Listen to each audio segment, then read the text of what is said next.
Hi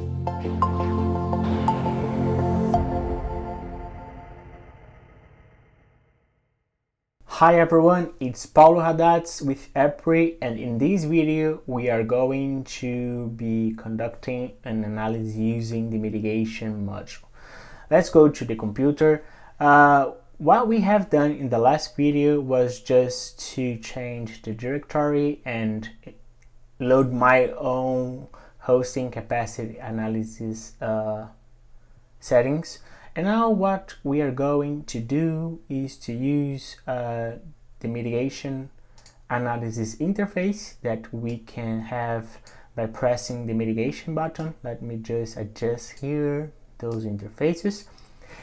So as you can see here in the top, we have three types of assessments. One is for single feeder, the second one for multiple feeders, and the last one for multiple buses. The single feeder assessment is designed to help you in your interconnection studies. So it will just require us to set a feeder and a location. The multiple feeders and the multiple buses is more for a planning perspective, and we are going to talk about those in the last two videos that we are going to have in this tutorial series. Let's now focus on the single feeder assessment that is more for interconnection type of study, in which first thing we need to do is to select a feeder. So you can do that by pressing the select feeder button here. And as you can see, we have three feeders. There are the feeders that we have inside the tutorial folder for bus, 105 bus, and 123 bus. So we are going to use 105 bus. This is the bus that we have this interconnection request. And to select the bus, we have here three ways to do that. We can first plot the feeder schematic and just press the bus we want to analyze, right?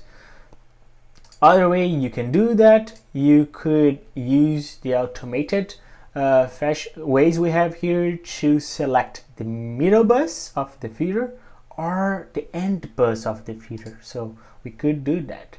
In fact, if you want, you can type the bus name here in this entry. You can do that. But for our interconnection request, we are going to use the middle bus of the feeder, which is basically this bus underscore 1105. Well, with the feeder and the bus selected, we now can move forward and start to select the mitigation options to be analyzed, to be applied. So in this version of the tool, we have three customer side mitigation options: power factor, volt var, volt watt, and 4 grid side mitigation options: adjust regulators, add regulators, reconductoring, adjust capacitors. We also have the ability to include or not the existing generators, as well as adjusting the power factor of those existing generators. And finally, we can also select the combined mitigation options that are basically the combination of the customer and grid side mitigation options. So as you can see here as well, we have settings buttons here.